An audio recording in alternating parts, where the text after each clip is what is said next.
una vida digna. Ese es el nombre que le he dado a esta palabra. Anoche era como las 8 y yo no encontraba el título todavía del mensaje. Haciendo las diapositivas, yo había escrito esto. Y yo decía, bueno, haciendo las diapositivas lo colocaré. Lo cambié como 3 veces. ¿Sí? Y creí que, o yo no sé si creí yo o el Señor colocó eso en mí, de que esa era la palabra que tenía para nosotros hoy. Y vamos a conocer un poquito de esa palabra. ¿Listo? Entonces vamos a leer, por favor, amigo Ari, el siguiente. Primera Tesalonicenses, el capítulo 2, del 1 al 20. Yo dije, usted es santo para leer. Y lo puse ahí en las diapositivas. Dice, tiene un título y dice que Pablo recuerda su visita. Ustedes bien saben, amados hermanos, que la visita que les hicimos no fue un fracaso. Saben lo mal que nos trataron en Filipos y cuánto sufrimos allí justo antes de verlos a ustedes. Aún así, nuestro Dios nos dio el valor de anunciarles la buena noticia con valentía, a pesar de gran oposición. El versículo 3. Como ven, no predicamos con engaño ni con intenciones impuras o artimañas, pues hablamos como mensajeros, y lo coloqué en negrita, aprobados por Dios, a quienes se les confió la buena noticia. Nuestro propósito es agradar a Dios, no a las personas. Solamente Él examina las intenciones de nuestro corazón. Como bien saben, ni una sola vez tratamos de ganarlos adulándolos. Esa palabra también la coloqué en negrita y vamos a ver por qué. Y Dios es nuestro testigo de que nunca aparentamos ser amigos de ustedes con el fin de sacarles dinero. En cuanto a los elogios humanos, nunca los hemos buscado, ni de ustedes ni de nadie. Siguiente, por favor. Como apóstoles de Cristo, sin duda teníamos el derecho de hacerles ciertas exigencias. Sin embargo, fuimos como niños entre ustedes. O bien, fuimos como una madre que alimenta y cuida a sus propios hijos. Los amamos tanto que no solo les presentamos la buena noticia de Dios, sino que también les abrimos nuestra propia vida. Imagínense en ese amor. ¿Acaso no se acuerdan, amados hermanos, cuánto trabajamos entre ustedes? Día y noche nos esforzamos por ganarnos la vida, a fin de no ser una carga para ninguno de ustedes, mientras les predicábamos la buena noticia de Dios. Ustedes mismos son nuestros testigos, al igual que Dios, de que fuimos consagrados, sinceros e intachables con todos ustedes, los creyentes. Y saben que tratamos a cada uno como un padre trata a sus propios hijos. Y el 12 está en negrita también, es importante. Les rogamos, los alentamos y les insistimos que lleven una vida que Dios considere como digna, pues Él los llamó para que tengan parte en su reino y gloria. Por lo tanto, nunca dejamos de darle gracias a Dios de que cuando recibieron su mensaje de parte nuestra, ustedes no consideraron nuestras palabras como solo ideas humanas. Tomaron lo que dijimos como la misma palabra de Dios, la cual por supuesto lo es. Y esta palabra sigue actuando entre ustedes los que creen. 14. Y luego, amados hermanos, sufrieron persecución por parte de sus propios compatriotas.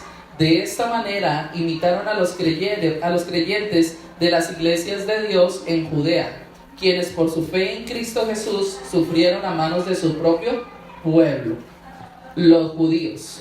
Pues algunos de los judíos mataron a los profetas y otros incluso mataron al Señor Jesús. Ahora también nos han perseguido a nosotros. Ellos no agradan a Dios y actúan en contra de toda la humanidad, al tratar de impedir que prediquemos la buena noticia de salvación a los gentiles.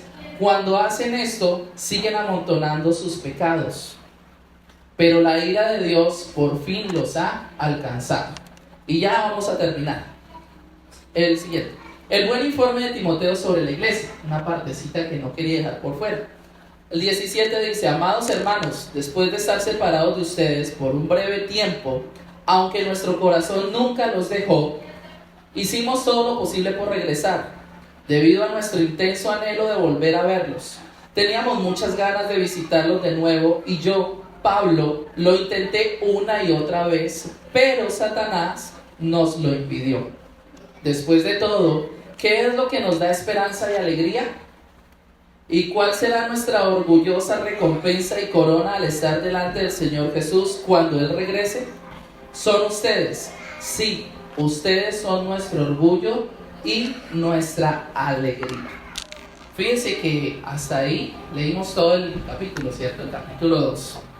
Y vemos que Pablo inicia saludando y empieza a hacer una serie como de muestras y empieza a recordar también un poco de cosas que habían transcurrido. Como por ejemplo, cuando fue a dónde? A Filipos, ¿cierto? ¿Qué pasó allá? ¿Alguien se acuerda qué le pasó a Pablo allá? Allá fue cuando lo encarcelaron, ¿cierto? Y esto no era algo muy bueno para él de recordar, pero aún así él dice que después fueron a visitar ¿a quién? A ellos, a los tesalonicenses. Y él empieza diciéndoles que aún eso no ocurrió porque ellos tuvieran fuerzas todavía o porque ellos quisieran ir a hacerlo, sino porque Dios les había dado ¿qué? Valentía. Ahí dice así, valentía, Dios les dio valentía. Vemos nosotros que en este capítulo hay muchas cosas que nosotros yo creo que no podríamos hacer, que no tendríamos la capacidad de hacer si no fuera porque Dios nos da valentía. Por ejemplo, yo no me pararía acá si Dios no me diera valentía y me sintiera en algún momento un hijo de Dios, ¿sí?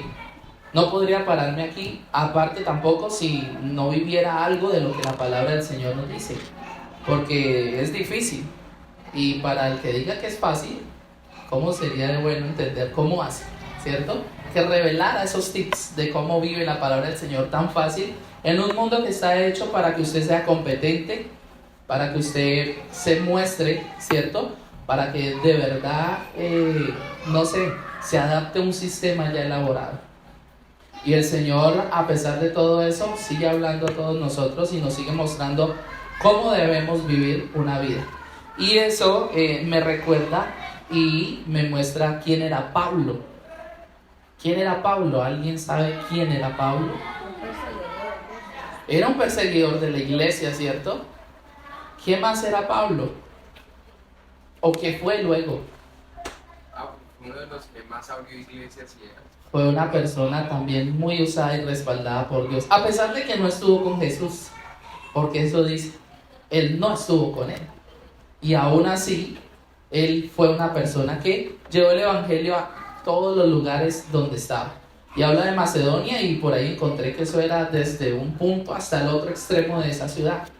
Y ahí hay una serie de cosas que más adelante yo creo que vamos a ir mirando acerca de cosas que en realidad ocurrían en ese contexto social mientras tanto.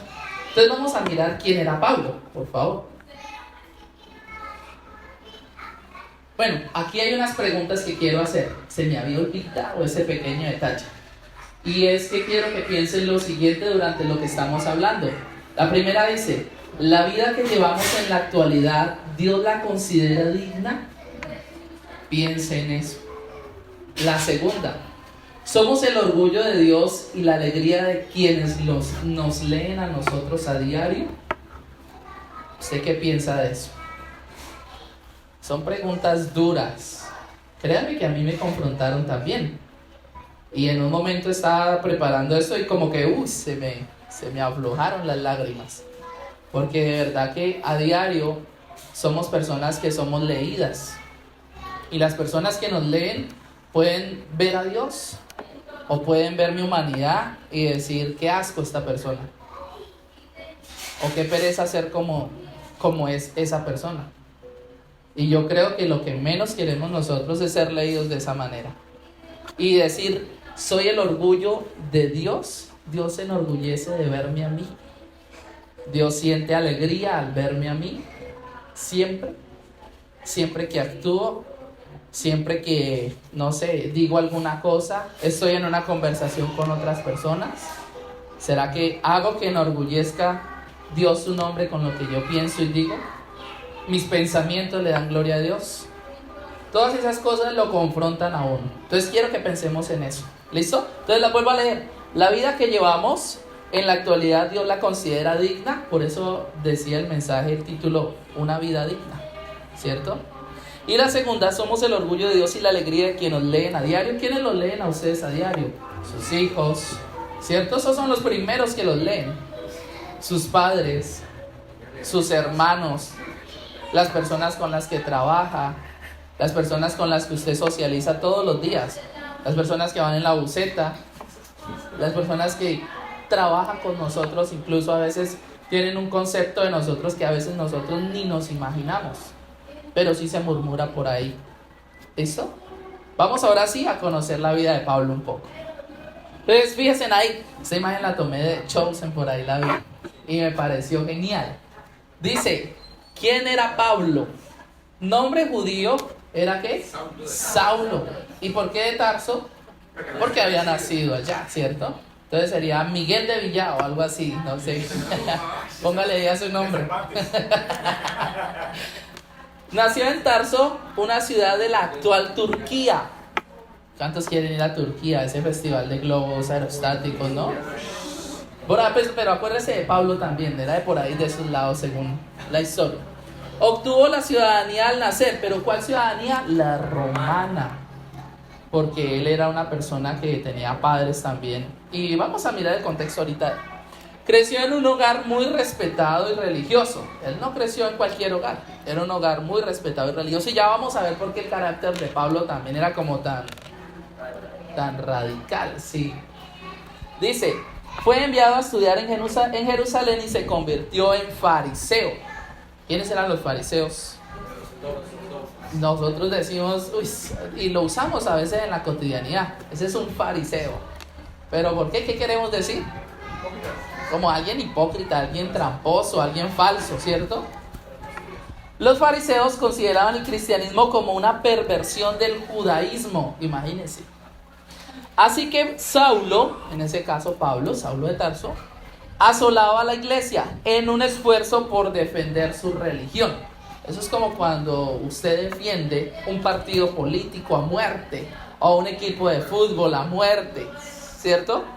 Porque a usted le inculcaron que ese es el mejor, o que usted defiende sus ideas, sus valores, sus principios, todas las cosas, hasta, mejor dicho, hasta donde no más, porque eso fue lo que le enseñaron. Así fue que lo formaron a usted. Esto hacía Pablo, y por eso era tan, digámoslo así, de tan carácter firme. Yo me pongo a mirar esa imagen de él y yo miro a alguien así y a mí va como, uy, este señor es como bravo, como serio. Pero seguimos, por favor. Vamos a mirar por qué Pablo. Y uno diría, habiendo tanta gente, ¿cierto? Porque había mucha gente. ¿Y por qué Pablo? Sí, todos conocemos la historia, ¿no? La Biblia relata que él iba de camino ¿a dónde?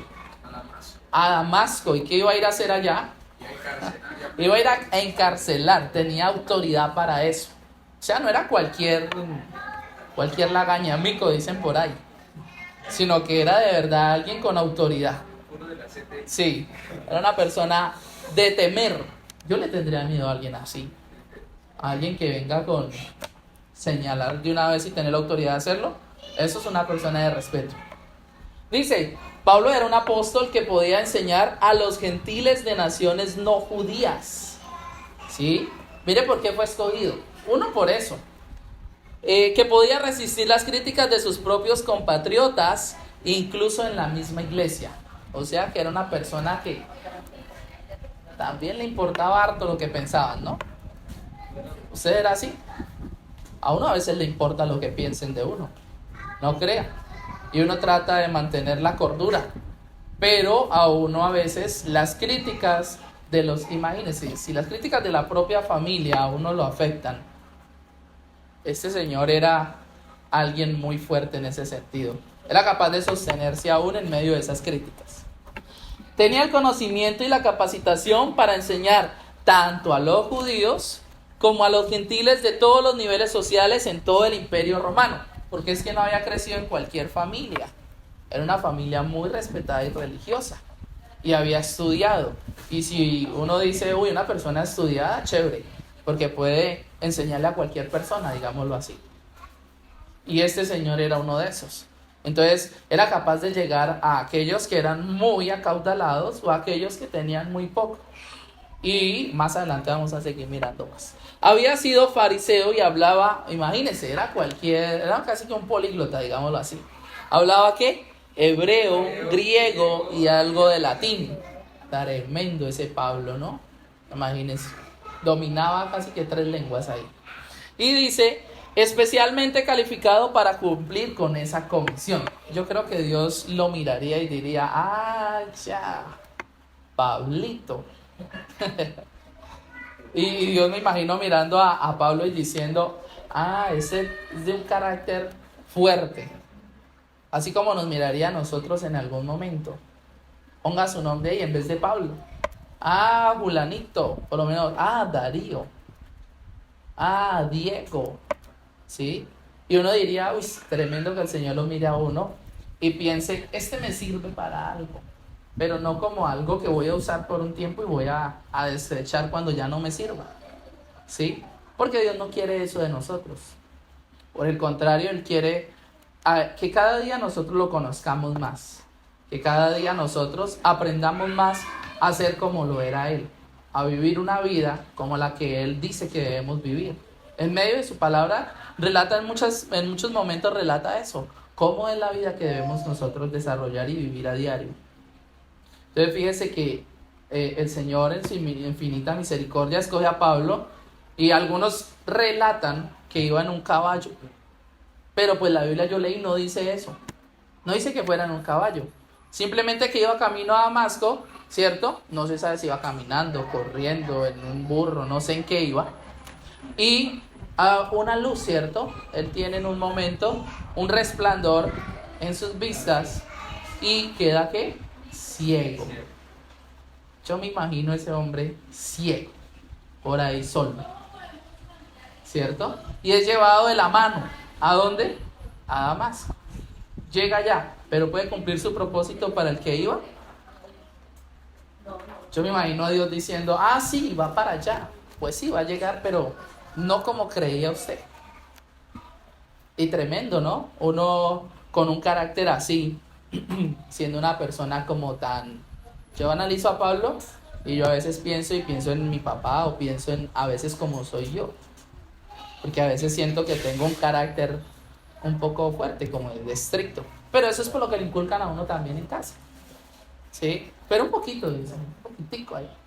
Y yo digo, tremendo Dios complacerse en personas aún chistosas, personas agraciadas y no tan agraciadas. Y aún así el Señor tiene misericordia de todo eso. Entonces fíjense que es algo que a mí, por ejemplo, me genera mucha intriga, saber todas las cosas que piensa Dios acerca de nosotros, todas las cosas que siente Dios cuando nos ve a nosotros. Entonces, después de esto, Pablo empieza escribiendo a esta iglesia y lo que escribe, bueno, él pasan como, yo no me acuerdo cuánto tiempo realmente, y el contexto en el que estaba viviendo Pablo en ese momento habla de que había muchísimos dioses paganos, ¿cierto?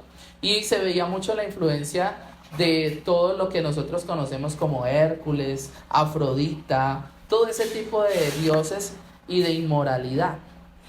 Y la inmoralidad era muy, en ese caso, no una inmoralidad solamente ética, sino sexual también.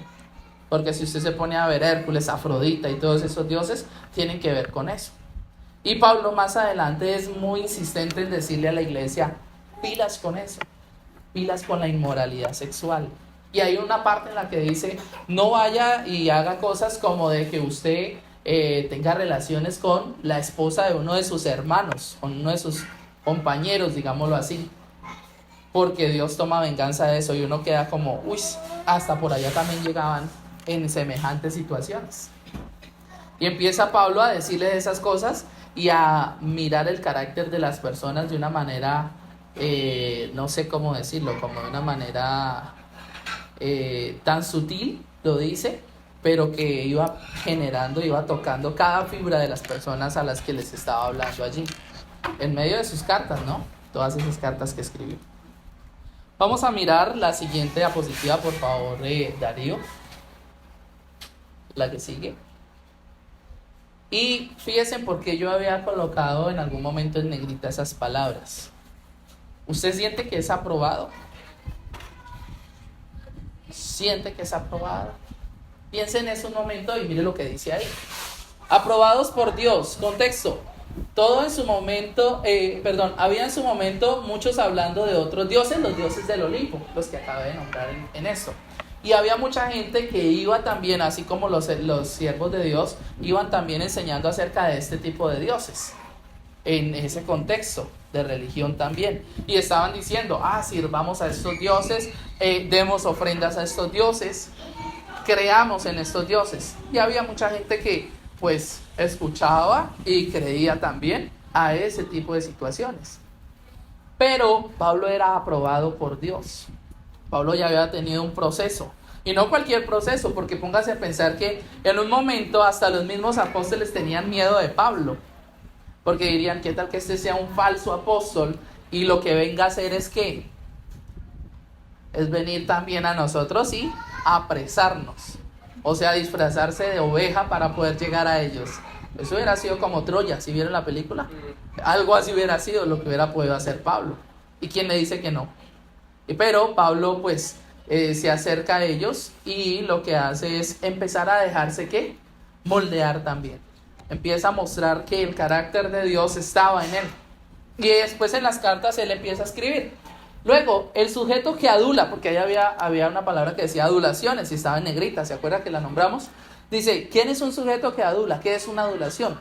El sujeto que adula a otro no lo hace de modo sincero o desinteresado, sino que exagera o inventa su admiración para lograr que el individuo adulado, esté contento con él. Así espera obtener favores de su parte.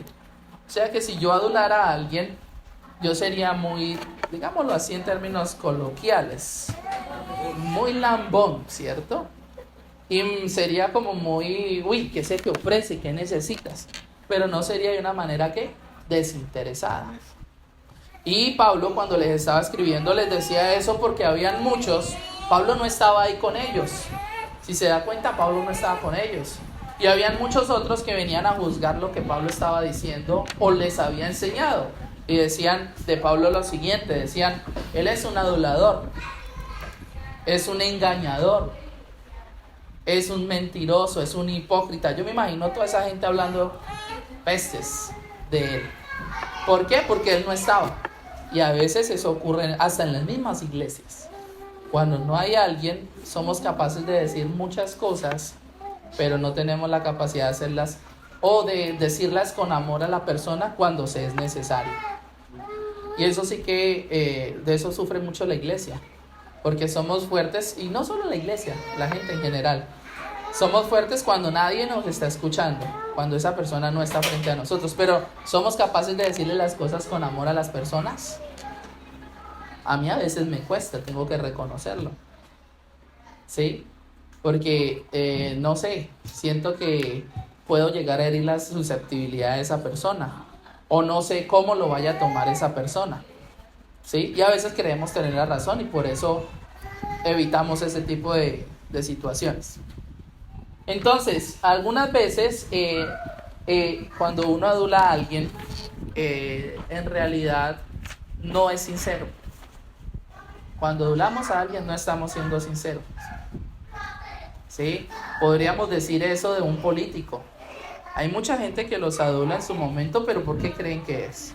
Favor. Porque quieren un favor, ¿sí? Una persona famosa, algo así. ¿Por qué? Porque están en busca de un favor. No porque sienta, porque le nazca en el corazón hacerlo. Y qué chévere que la iglesia no sufra de este tipo de situaciones, sino que por el contrario puedan tener el carácter que tenía Pablo de decir las cosas. Y miren que esta carta de Pablo también me parece a mí muy aclaratoria, porque él les decía eso. Ojo, yo sé que pueden estar diciendo de mí cualquier cantidad de cosas, como de que mis intereses iban enfocados a su dinero, enfocados a llegar a su cultura, lo tildaban en algún momento hasta de dictador. Y Pablo aclara ahí en medio de la carta todo eso y empieza a decir, ni siquiera es así porque nosotros trabajábamos con ustedes para no ser una carga, en un momento les dijo eso, sino para ganarnos nuestro propio sustento, de una manera lo está diciendo. También les dice, lo hicimos con amor, y no con amor propio, sino con amor de Dios. O sea, empieza Pablo a ir dejando en claridad todo eso. Yo no sé, yo me imagino que alguien le diría a Pablo, están hablando y están diciendo todo esto. Y Pablo recuerda todo eso y empieza a escribir en su carta, como las aclaraciones pertinentes frente a lo que estaban diciendo. Es importante eso, ¿listo? Listo, el tercero dice ahí, vida que Dios considere digna. Una vida que Dios considere digna implica confesión, arrepentimiento y búsqueda. Uy, esas tres palabras son, como lo dijera, como confrontantes. Y son duras escucharlas, que alguien le diga, usted necesita búsqueda de Dios. Cuando le dicen a uno eso, uno como que, uy, pero...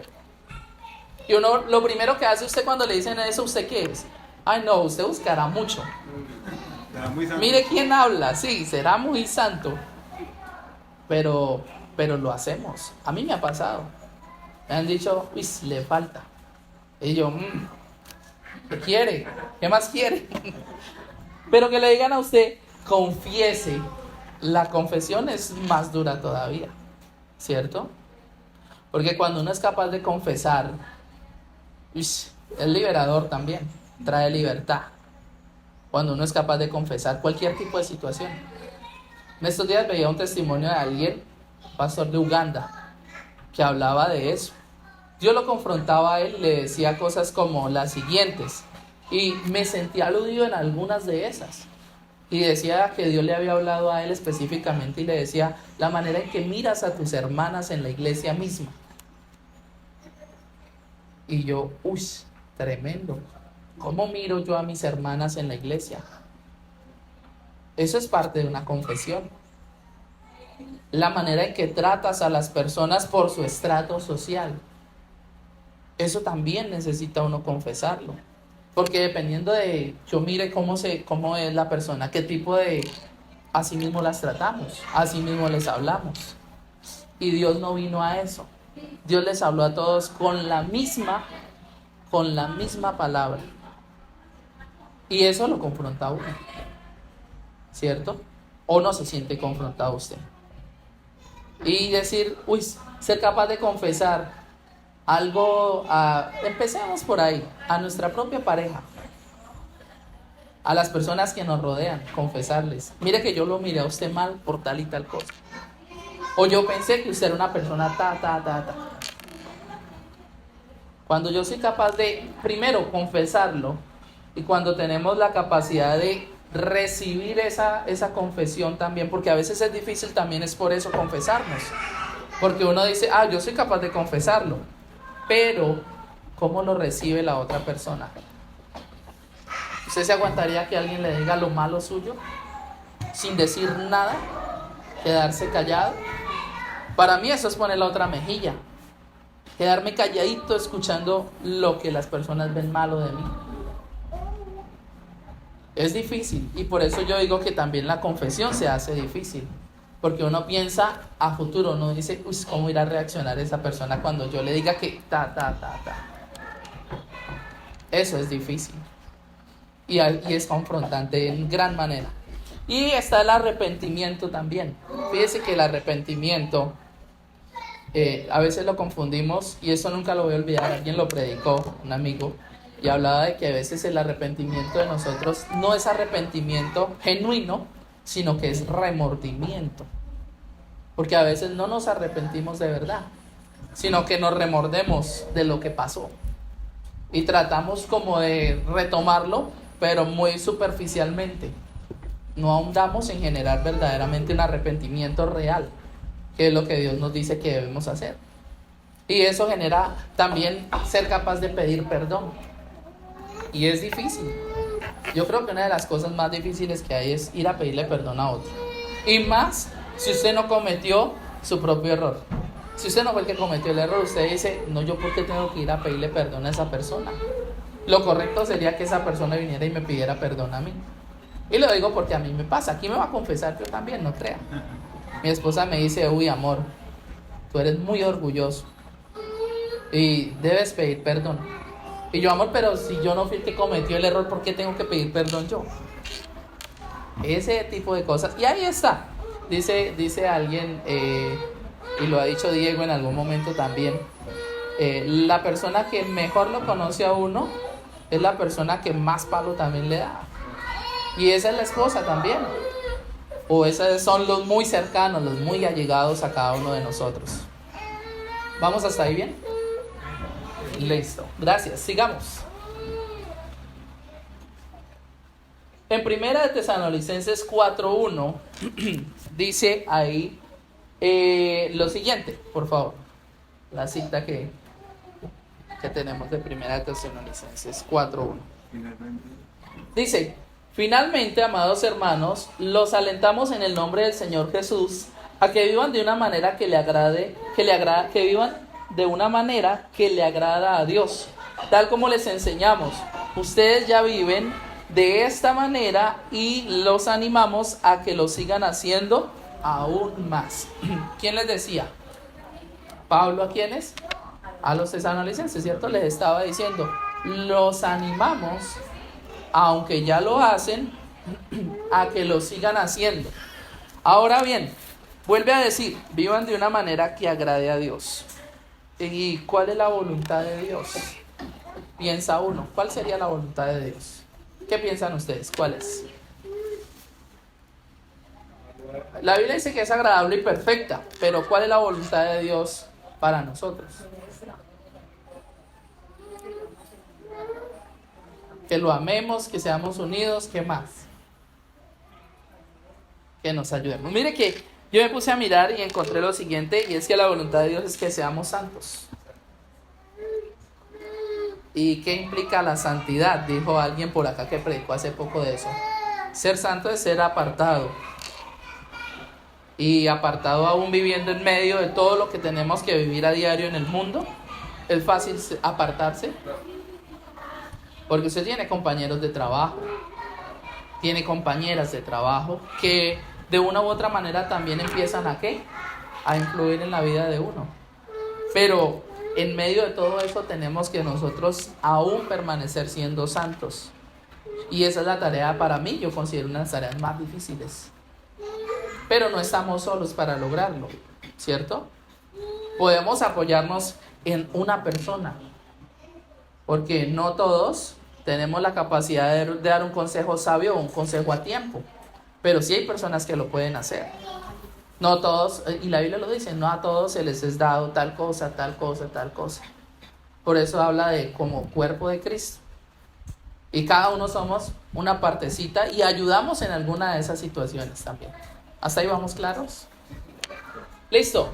Entonces, fíjese que esa es la voluntad de Dios, que seamos santos. Seguimos, Darío, ¿me dejas ver otra vez? Luego dice... En primera, yo acá escribí, nos vuelve a decir que vivan de manera que agrade a Dios. La voluntad de Dios es que seamos santos. Primera de Tesalonicenses 4:11 viene y habla lo siguiente. Dice ahí, por favor. Dice, póngase como objetivo vivir una vida tranquila. ¿A veces vivimos una vida así? No. ¿Por qué no? Porque hay deudas, circunstancias sociales, familiares, económicas. Bueno, hay un sinnúmero de situaciones que afectan nuestra cotidianidad. Y no podemos vivir, como dice ahí, una vida tranquila. Ocúpense de sus propios asuntos. Uy, eso es una cachetada durísima. Porque a veces queremos que no ocuparnos de nuestros asuntos, sino ocuparnos de los asuntos de los demás. Mire que la Biblia nos enseña cómo vivir. Nos dice, ¿qué necesidad tiene usted de ocuparse de los asuntos de otro? Si usted puede dar un consejo, délo, si se lo piden, pero ya no se vaya a ir allá de ocuparse de asuntos ajenos. ¿Cómo vivir? Entonces, ¿cómo vivimos? ¿Cómo debemos vivir? Tranquilos. Tranquilo. ¿De quién debemos depender nosotros? De Dios. Y sigue diciendo, ocúpese de sus propios asuntos y trabajen con sus manos. Mire que nos enseña, ¿qué podríamos interpretar ahí? A ver, ¿ustedes qué creen que les está queriendo decir eso? Que no deje de esperar las cosas fáciles. ¿Que no deje qué? Que deje uno de esperar las cosas que hacer de forma fácil. Exacto, que sea diligente, ¿qué más? Que seamos honestos. Y fíjese que eso es en la sociedad actual difícil, porque hay mucha gente que siempre está esperando y buscando dónde está el quiebre para poder yo sacar mi ganancia o mi tajada. Y siempre, aún en la misma iglesia pasa eso. ¿De qué manera yo puedo salir beneficiado con lo que estoy haciendo? Y tal como lo instruimos, anteriormente. Creo que en el versículo siguiente a este habla acerca de lo que genera eso. Gracias, Darío. Dice ahí, entonces la gente que no es cristiana, vea lo que va a pasar. ¿Qué va a hacer? Respetará la manera en que ustedes viven y no tendrán que depender ¿de qué? De otros. Y eso es importante. Porque uno dice, entonces, ¿de quién debo depender? De Dios, primeramente, de lo que yo puedo hacer, ¿cierto? En medio de lo que el Señor me dice, trabaje, el fruto de sus manos, el fruto de su esfuerzo. Y ya nadie podrá decirme a mí cómo vivir. Nadie tiene por qué meterse ahí sí en mis asuntos, ¿cierto? Al único que debo meter en mis asuntos es ¿a quién? A Dios. Y pare de contar. Mire que eso parece un principio, eso yo ya lo sé, pero nos cuesta, cuando debemos utilizarlo, nos cuesta traerlo a consideración, traerlo a memoria. Ahora, la esencia del liderazgo cristiano, ¿qué es? ¿Cuál sería la esencia del liderazgo cristiano? Volvemos a la diapositiva. Ahí dice, ahí está. Nos enseña cómo vivir, de quién depender. Nos debemos preocupar por la esencia del liderazgo cristiano, que sea diferente de obtener poder o influencia. Mire que mucha gente que son líderes, o bueno, que hemos sido líderes, porque eso también aplica para mí, no solo para otros, sino para mí también. Cuando uno está en una posición de liderazgo, a veces uno se vuelve como un dictador, una persona que siente que tiene poder o influencia sobre los demás. Y yo creo que Dios nos mirará y dirá, este todavía no ha aprendido, ¿cierto? En cambio, ¿qué es el liderazgo cristiano? ¿O cómo debe ser el liderazgo cristiano? Las relaciones entre los cristianos también, ¿cómo deben ser? Deben ser relaciones como saludables, de servicio humilde y amoroso. Ahí hay tres cositas básicas. Que sea saludable. O sea, yo no me meto tampoco hasta donde no puedo. ¿Sí? Simplemente de manera muy respetuosa, de manera donde le dé honra también a esa persona. ¿Sí? De que genere ¿qué? Un servicio. Si yo puedo servirle a alguien de mi congregación, ¿por qué no hacerlo? Si yo puedo prestar una ayuda, prestar cierta, no sé, bueno, una ayuda, lo acababa de decir también, ¿sí? Prestar un servicio habla muy bien de nosotros también, porque si yo soy capaz de servir a otros. Y también dice amoroso, humilde y amoroso. Eso de humilde, uno dice a veces, así yo soy humilde, orgullosamente humilde, dice alguien, pero pues el orgullo también está ahí en medio de todas estas situaciones. Y amorosos, a veces somos amorosos, pero yo puedo ser amoroso con alguien ajeno a mí, con alguien ajeno a mi familia. Es difícil, ¿cierto? Es muy difícil sentir amor por personas que no son de mi contexto, de mi cercanía, de la familia. Eso es muy complicado, pero Dios nos invita a eso. Luego dice Job 13 en el versículo 15, dice, Dios podría matarme. ¿Quién está diciendo eso? Job. Dios podría matarme, pero es mi única esperanza y voy a presentar mi caso ante Él. Hoy yo le digo que cambie esta frase, mi caso, y que presente su vida ante Él. Porque si Dios nos mirara y nos examinara, así como les contaba al pastor de Uganda, que le cogí y le decía tantas cosas, le decía, mire, en un inicio yo lo guardé a usted porque lo elegí desde el vientre de su madre, lo guardé de esto. Y usted no se dio cuenta. Pero también tengo contra ti, y le decía esto. Imagínense que Dios hiciera eso. Dios podría divinamente, ¿qué? Matarnos. Podría decir, no. Pero gracias a Dios, Dios no es como nosotros.